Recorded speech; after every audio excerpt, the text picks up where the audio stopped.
right, let's jump right in. Today we're doing a deep dive into this book, and, well, it's generating a lot of buzz out there. Yeah. It really dives headfirst into how men view dating and relationships in today's world. Yeah, it's really fascinating. It goes right to the heart of some anxieties a lot of guys are feeling these days when it comes to relationships, you know? Absolutely. So we've got this book, tons of guys are relating to it.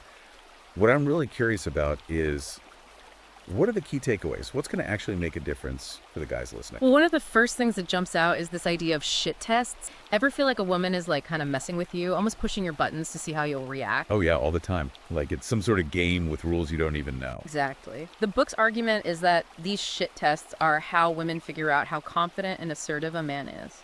It's almost like a subconscious way of weeding out the guys who aren't alpha. You know what I mean? So how do you handle these shit tests? Does the book actually give you any advice on what to do? There's this great example in the book. This guy's on a date, and the woman starts making all these sarcastic comments, almost trying to get a rise out of him. But instead of getting all defensive or trying to win her over, he just stays calm, assertive, even throws in a little playful humor.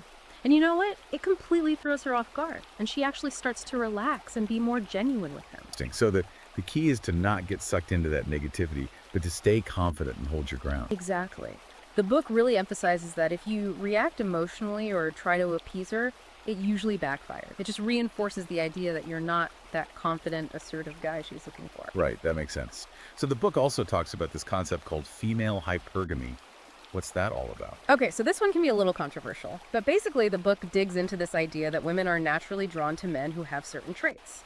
Traits that show strength, resources, social status. Like, they're instinctively looking for a partner who can provide security and stability. Okay, yeah, I can see how that might be true from an evolutionary perspective. I mean, way back when, women needed a partner who could protect them and provide for their children. But how does that play out in relationships today? That's a great question. And the book argues that even though society has changed a lot, those instincts haven't completely vanished. Women are still drawn to those alpha qualities, even if it's subconscious. So it's not necessarily about being super rich and powerful, right? It's more about those core traits. Confidence, ambition, being able to take care of yourself and the people you care about. Exactly. It's about embodying those qualities that set you apart, those qualities that say, hey, I'm a valuable partner. The book even talks about how men can develop those attractive qualities.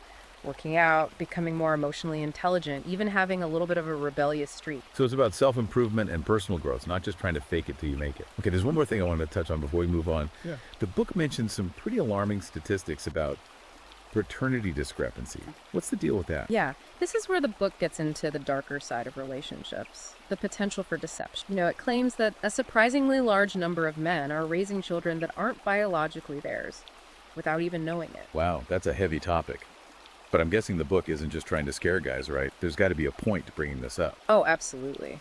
The point isn't to make guys paranoid. It's about encouraging men to be aware that deception can happen in relationships. The book really stresses the importance of recognizing red flags in a woman's behavior early on, like being overly flirtatious or eager to jump into a relationship, or maybe having a string of short-term relationships. So it's about being discerning, paying attention to those subtle cues that might indicate a lack of trustworthiness or commitment. Exactly. The book ultimately advocates for men to be more aware and assertive in their relationships, understand the dynamics at play, and protect themselves from potential heartbreak or even, financial disaster. Wow, we've covered a lot already, even just from this first part of the book. Shit tests, hypergamy, even the potential for deception in relationships. Yeah. It seems like this book really doesn't shy away from some uncomfortable truths. But ultimately, it sounds like it's providing some really valuable insights for men navigating this whole complex world of relationships. Yeah, it's definitely thought-provoking. Makes you question some of the conventional wisdom out there about dating and relationships. Well, we've only just scratched the surface. We talked about shit tests, hypergamy, and even touched on the potential for deception in relationships. And it's clear this book is offering a raw and unfiltered look at how men experience relationships.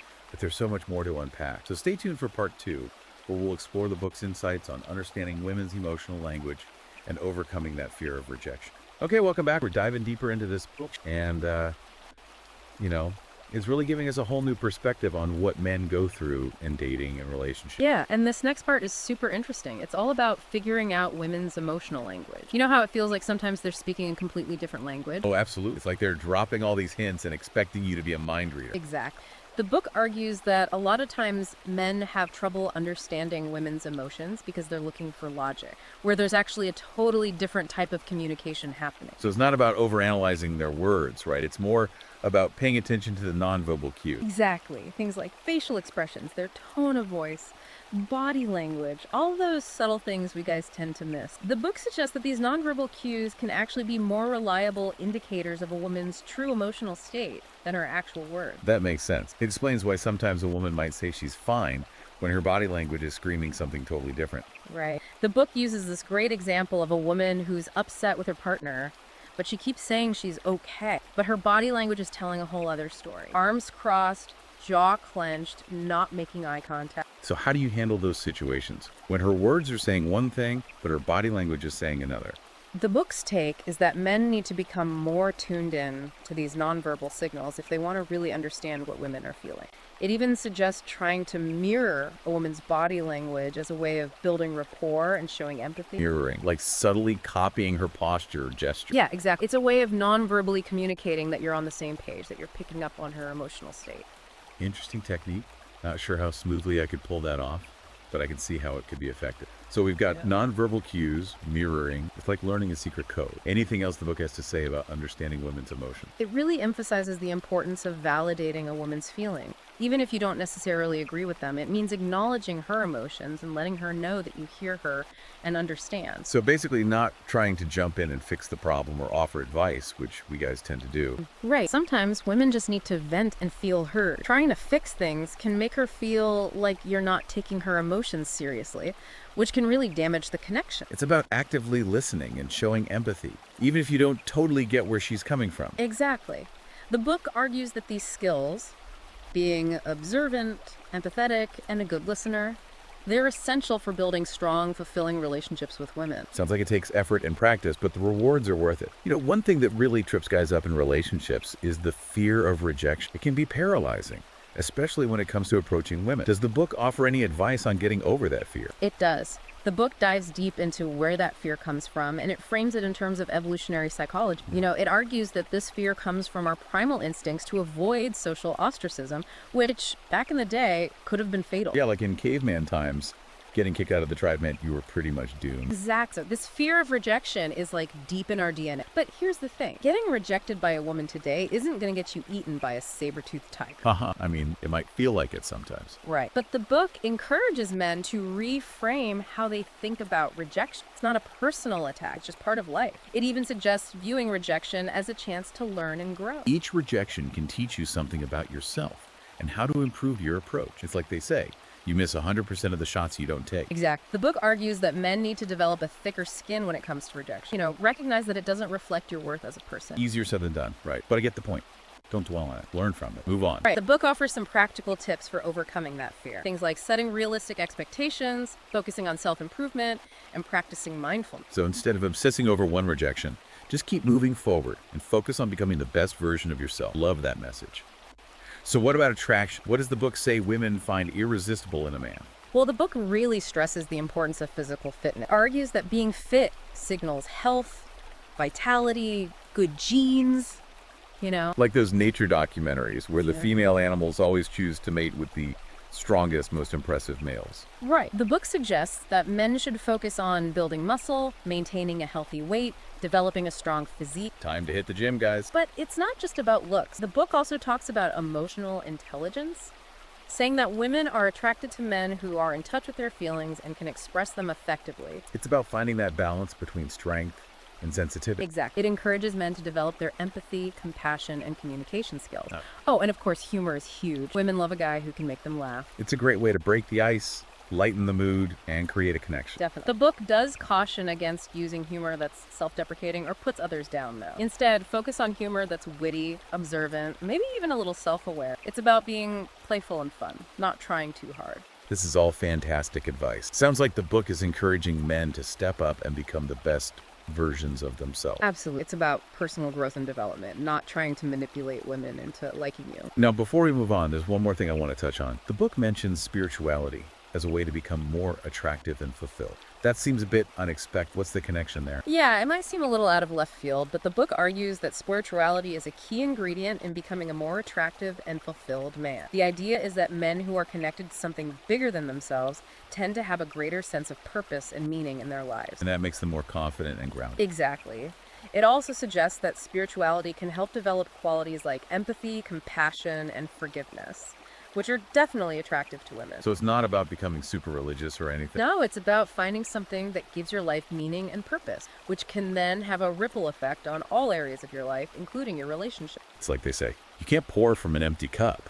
If you're not taking care of your own spiritual needs, you can't really give your best to others. Right. The book shares this story about a guy named Jack who was struggling in his relationships until he started exploring his spiritual side. He started meditating, trying different spiritual practices, connecting with his inner self. So what happened to Jack? Did women suddenly find him irresistible? Well, the book says that Jack's newfound spirituality made him more confident, grounded, and empathetic, which as a result made him more attractive to women. So it's about tapping into that deeper level of confidence and authenticity, which can be really magnetic. Exactly. It's not a quick fix or anything. But the book argues that developing a spiritual practice can be a powerful tool for personal growth and attracting the right kind of partner. We've covered a lot of ground in this deep dive. Right. Understanding emotional language, overcoming the fear of rejection, building those attractive qualities, even embracing spirituality. This book really offers a lot to think about for men who want to improve their relationships with women. It definitely provides a unique lens for viewing all these complex dynamics. Okay, we're back. And this is the final part of our deep dive into this book, the one that's been getting everyone talking. We've already talked about a lot, like understanding women's emotions and how to develop those alpha qualities that make a guy stand out. But now it's time to get into the stuff that's a bit more, controversial. Yeah, this is where the book really starts pushing the envelope, challenging some of the traditional ways we think about dating and relationships. For sure. So let's just jump right in. One of the most controversial ideas in the book is this concept of female hypergamy. We touched on it briefly before, but can you break it down for everyone listening? What's the big deal with hypergamy? Hypergamy, to put it simply, is this idea that women are kind of programmed to go for the highest value mate they can find. It suggests that women are naturally attracted to men who show signs of strength, resources, and social status. The kind of guy who can take care of things. Okay, I see how that makes sense from a survival of the fittest perspective, right? Back in the day, a woman needed a partner who could protect and provide for her. But how does that idea work in today's world? That's the million-dollar question. And the book argues that even though society has changed a lot, those deep-seated instincts haven't gone away completely. Women are still drawn to those alpha qualities, even if they're not totally aware of it. So it's not just about being rich and powerful, right? It's more about showing those core traits that make a guy a good partner. Exactly. It's about embodying those qualities that make you stand out. Those qualities that say, hey, I'm a capable and valuable partner. Now, I know this concept can be a little, sensitive. Some people might say the book is promoting outdated gender roles. What do you think about that? It's a valid point, and it's important to be thoughtful about it. The book isn't saying that all women are gold diggers or that guys need to be millionaires to find a partner. It's more about understanding the underlying factors, both biological and psychological, that play a role in attraction. Okay, so it's about recognizing those primal instincts that are still at work today, even in our modern world. Right. Now, another controversial topic the book dives into is the potential for deception in relationships. Yeah, we talked a bit about the paternity statistics earlier, but the book has a whole section on this, doesn't it? It does. The book argues that, women are more likely to be deceptive in relationships compared to men. Whoa, that's a pretty bold statement. I know, right? And the book uses evolutionary psychology to back this up, saying that women have evolved to be better at hiding their true intentions and using certain tactics to get what they want. So it's like a survival strategy that's been passed down over generations. That's the idea. The book isn't saying all women are manipulative or dishonest, of course, but it's encouraging men to be aware of the possibility and to watch out for any red flags. What kind of red flags should guys be looking out for? The book lists a bunch of behaviors that it claims can indicate a woman might be deceptive. Things like being overly flirtatious, playing hard to get, or having a pattern of short-term relationships. So it's about being careful and not letting emotions cloud your judgment. Absolutely. The book is all about men being more aware and assertive in relationships, understanding how things work, and protecting themselves from heartbreak or even financial disaster. Okay, there's one more controversial part of the book I want to touch on before we wrap up. The book really takes aim at what it calls progressive ideologies, arguing that they're actually harmful to both men and women. Yeah, this is where the book gets into the societal and political side of things. It claims that movements like feminism and woke culture are weakening men, encouraging women to be too independent, and messing up the natural balance between the sexes. That's a pretty strong stance against those movements. It is, for sure. And it's going to spark some debate, for sure. The book advocates for going back to more traditional gender roles, saying men should be providers and protectors, while women focus on nurturing and the home. So it's a pretty traditional viewpoint. It is, and it's important to remember that not everyone agrees with this view. The book's take on these issues is going to get different reactions from different people. Right. It's important to think critically about these ideas and consider the context they're presented in. Exactly. This book is definitely thought-provoking, and it challenges a lot of the common beliefs we have about dating and relationships. It offers a really unique and often controversial perspective on men's experiences today. Well, that brings us to the end of our deep dive into this, let's be honest, pretty controversial book. We covered it all, from shit tests and hypergamy to deception and the impact of these progressive ideas. It's clear this book doesn't hold back, offering a raw and unfiltered look at how men experience relationships. It definitely gets you thinking, and maybe even makes you question some of your own beliefs. If you're interested in learning more about these ideas, you can find the book on Amazon Kindle and Google Play Books. And until next time, keep exploring.